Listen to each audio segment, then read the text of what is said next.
ابو امامہ الباہلی سے روایت ہے کہ نبی کریم صلی اللہ علیہ وسلم نے فرمایا، کیا میں تمہیں شب و روز اللہ کے مسلسل ذکر کرنے سے افضل ذکر نہ بتاؤں؟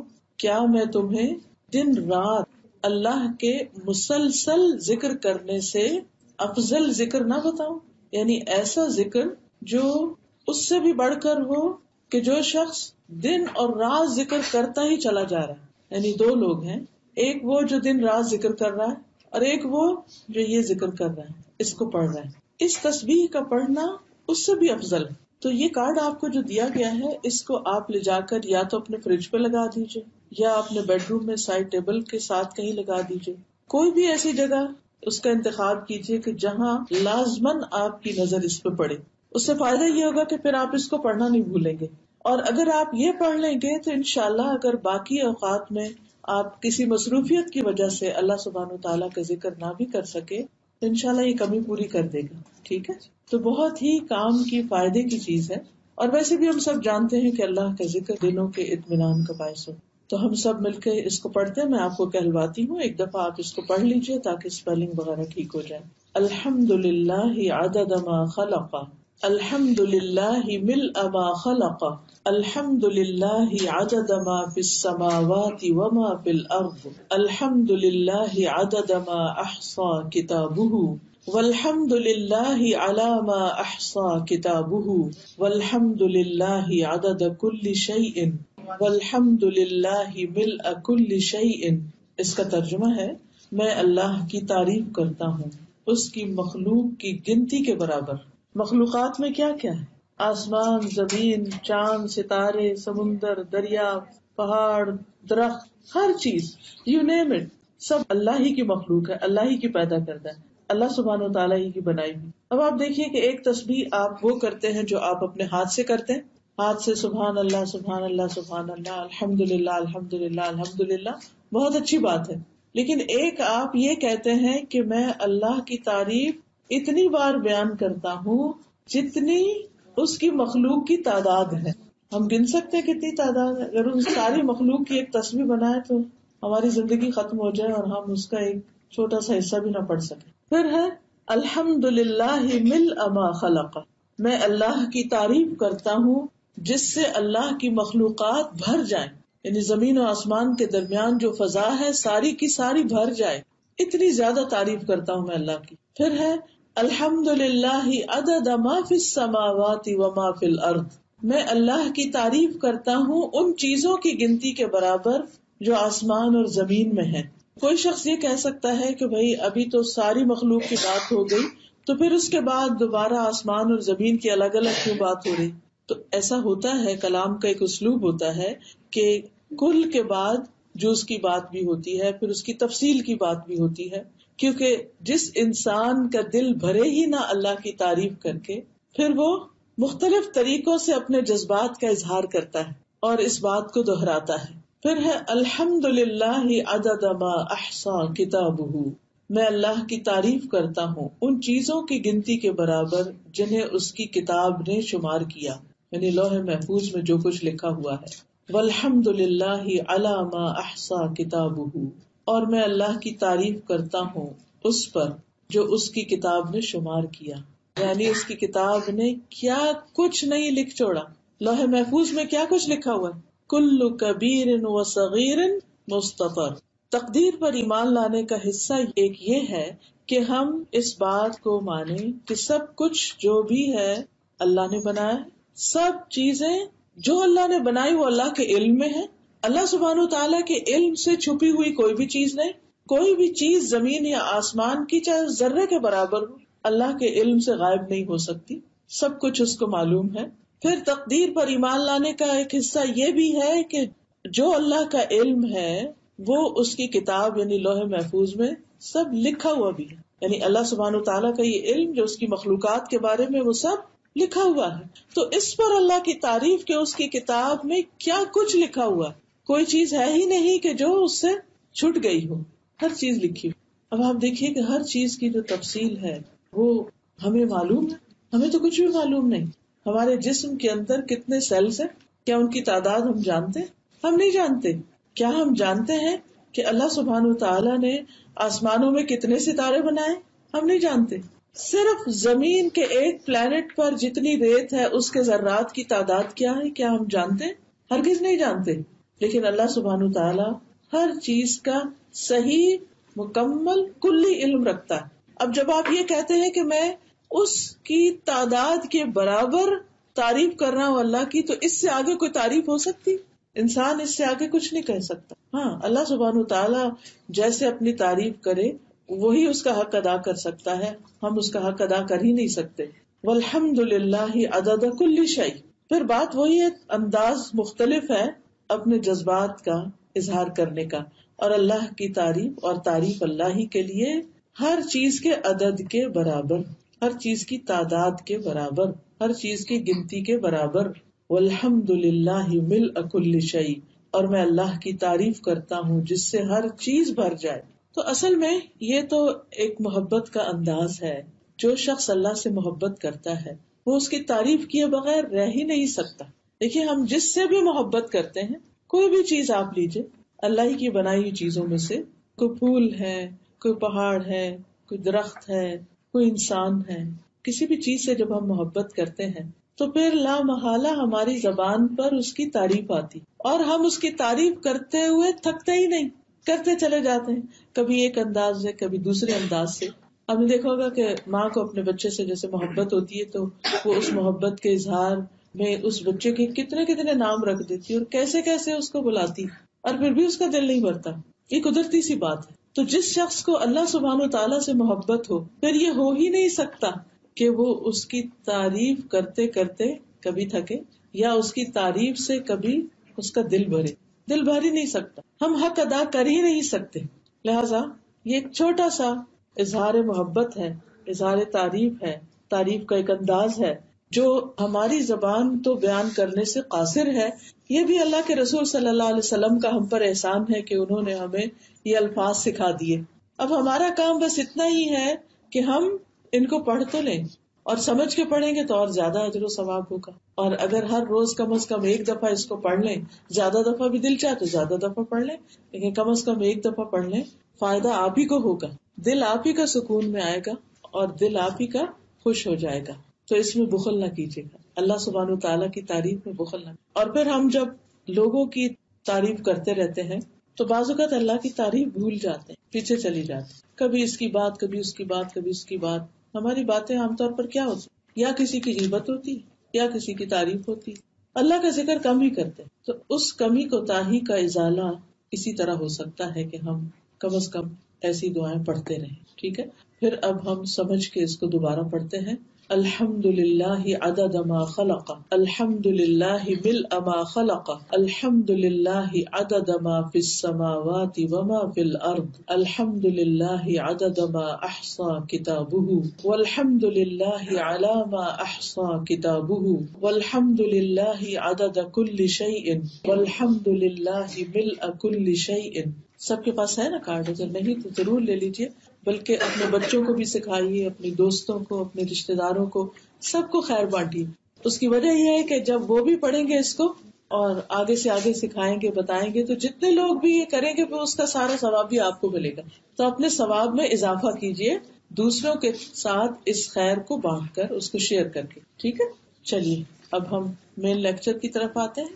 آج کے لیکچر کا ٹاپک کیا ہے؟ مشکلات سے نجات. ٹھیک ہے انشاءاللہ. نحمده ونصلی علی رسولہ الکریم، اما بعد فاعوذ باللہ من الشیطان الرجیم.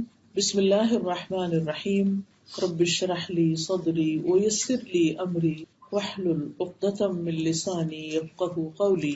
مشکلات سے نجات. ہم میں سے ہر شخص مشکلات سے نجات چاہتا ہے. وہ اپنی زندگی میں کوئی بھی مشکل دیکھنا نہیں چاہتا. مشکلات کیوں آتی ہیں؟ قرآن مجید میں اللہ سبحانہ وتعالیٰ فرماتے ہیں وَلَنَبْلُوَنَّكُمْ بِشَيْءٍ مِّنَ الْخَوْفِ وَالْجُوعِ وَنَقْصٍ مِّنَ الْأَمْوَالِ وَالْأَنفُسِ وَالثَّمَرَاتِ وَبَشِّرِ الصَّابِرِينَ الَّذِينَ إِذَا أَصَابَتْهُم مُّصِيبَةٌ قَالُوا إِنَّا لِلَّهِ وَإِنَّا إِلَيْهِ رَاجِعُونَ أُولَٰئِكَ عَلَيْهِمْ صَلَوَاتٌ مِّن رَّبِّهِمْ وَرَحْمَةٌ وَأُولَٰئِكَ هُمُ الْمُهْتَدُونَ. اور یقیناً ہم تمہیں خوف اور بھوک اور مالوں اور جانوں اور پھلوں کی کمی میں سے کسی نہ کسی چیز کے ساتھ ضرور آزمائیں گے. یہ اللہ سبحانہ وتعالیٰ نے پہلے ہی بتا دیا کہ ہم تمہیں آزمائش میں ڈالیں گے، ہم مشکل میں ڈالیں گے. اور یہ مشکلات مختلف طرح کی ہو سکتی، کبھی خوف کی شکل میں. خوف بھی مختلف چیزوں کا ہوتا ہے. سب سے زیادہ تو ہمیں مستقبل کا خوف ہوتا ہے کہ کل کیا ہوگا جسے ہم نے دیکھا ہی نہیں. بھوک، مالوں اور جانوں اور پھلوں کی کمی، پیداوار کی کمی.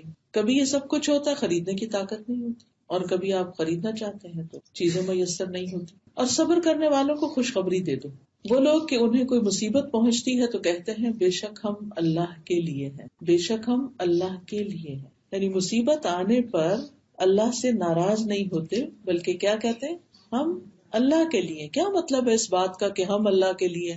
کہ ہماری زندگی، ہماری موت، ہمارا جینا، ہمارا مرنا، ہماری نماز، ہماری قربانی، ہماری ہر چیز اللہ ہی کی ہے. سب کچھ اللہ کا. یعنی ہمیں جو کچھ بھی ملا ہے وہ ہمارا حق نہیں تھا، وہ اس کا فضل تھا، اس نے ہمیں عطا کیا.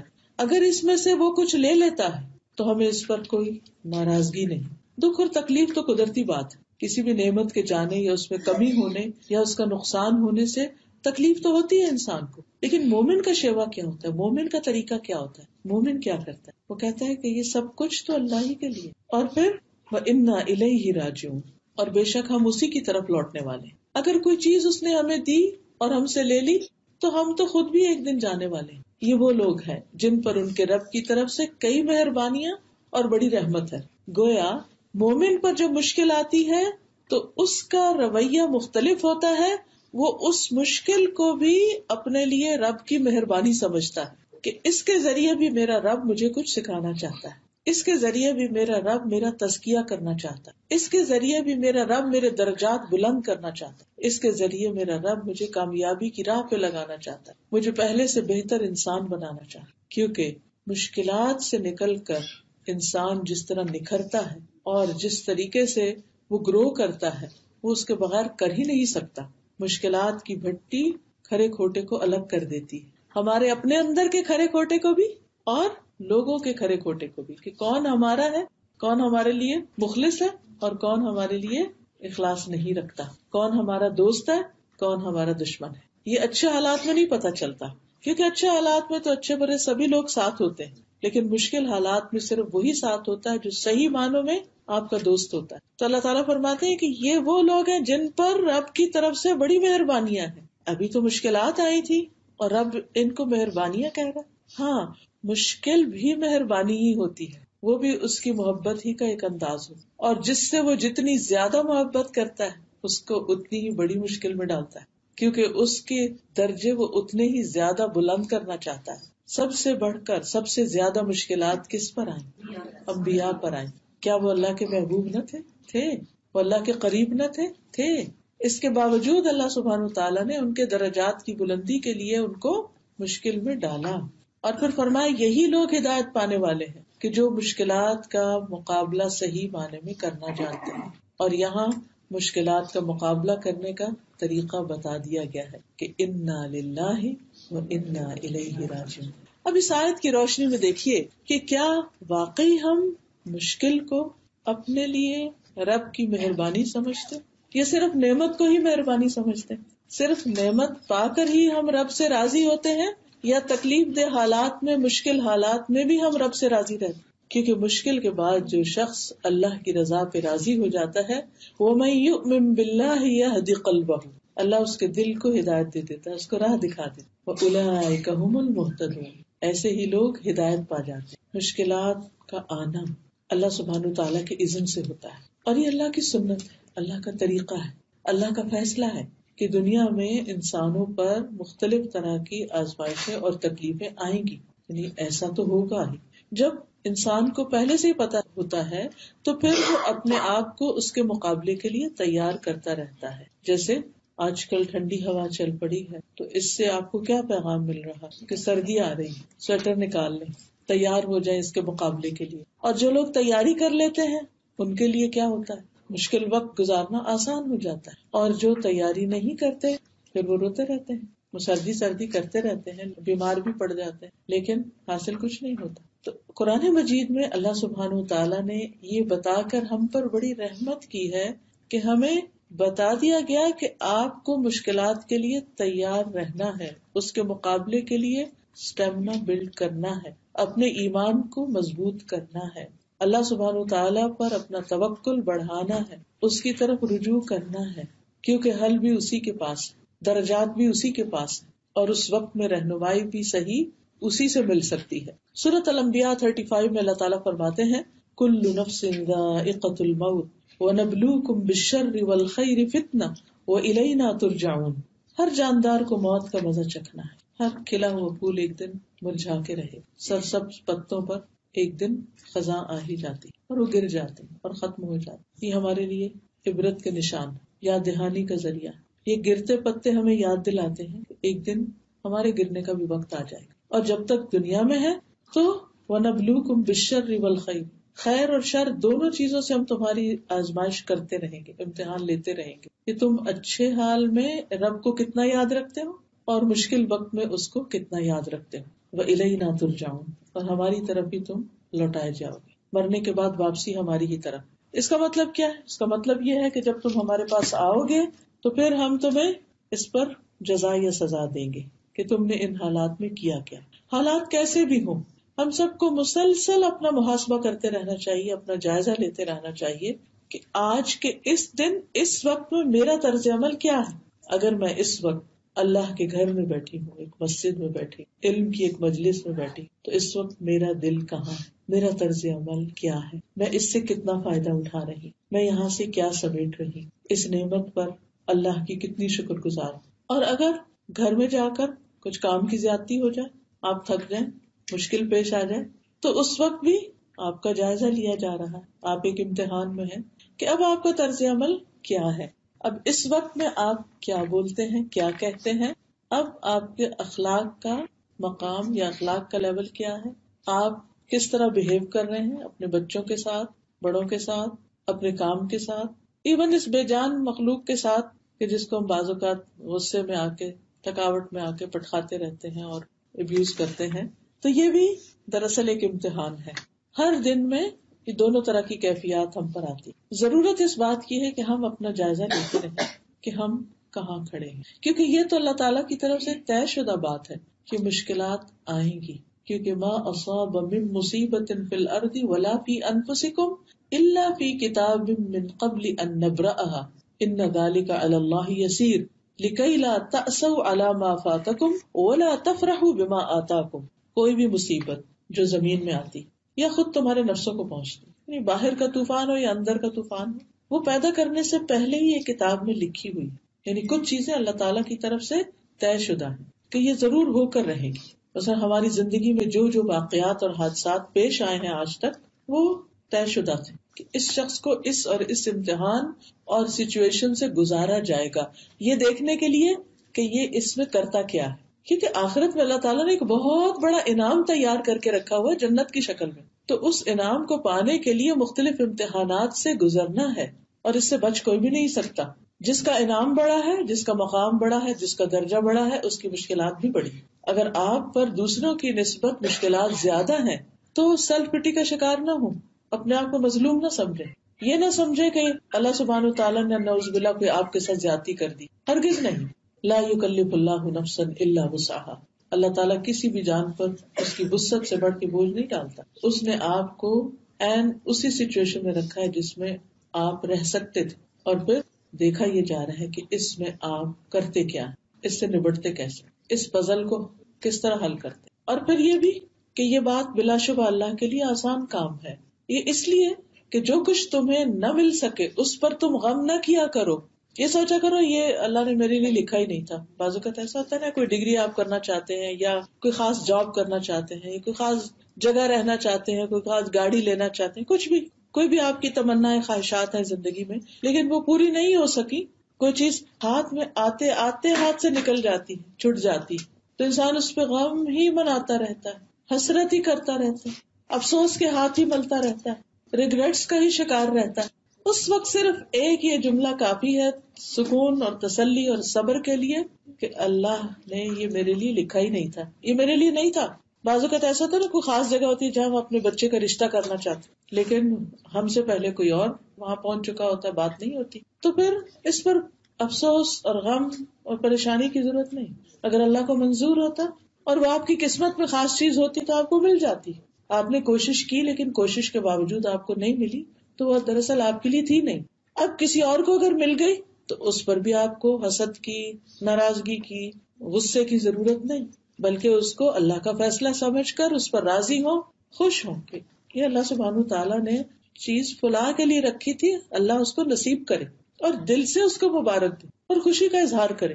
اب دیکھیے کہ کس قدر افسوس کی بات ہے کہ بعض اوقات خاندانوں کے اندر طویل ناراضگیاں ہو جاتی ہیں بعض فیصلوں پر، کہ میں نے تو یہ سوچا تھا کہ اس بچے کا رشتہ میں لوں گی اور آپ نے تو ہم سے پوچھا ہی نہیں، مشورہ ہی نہیں کیا، آپ نے تو بالا بالا ہی فیصلہ کر لیا. اور پھر ہم ہو کے بھرتے رہتے ہیں. آپ کو کیا معلوم وہ چیز آپ کے لیے اچھی تھی یا نہیں تھی. بعض اوقات دور کے ڈھول سہانے کچھ چیزیں دیکھنے میں بڑی خوبصورت لگتی ہیں، ہمیں یوں لگتا ہے کہ جیسے یہ ہمارے لیے بہت فٹ ہیں، لیکن جب وہ ہم ہاتھ میں اٹھاتے ہیں تو پتہ چلتا ہے کہ نہیں. یہ ایسا ہی ہے کہ جن لوگوں کی نظر کمزور ہوتی ہے نا، تو جب وہ اینک اتار کے کوئی چیز دیکھتے تو اور طرح نظر آتی ہے، بعض اوقات بڑی خوبصورت نظر آ رہی ہوتی ہے، جب اینک لگا کے دیکھتے ہیں تو وہ تو کچھ اور ہی ہوتی ہے.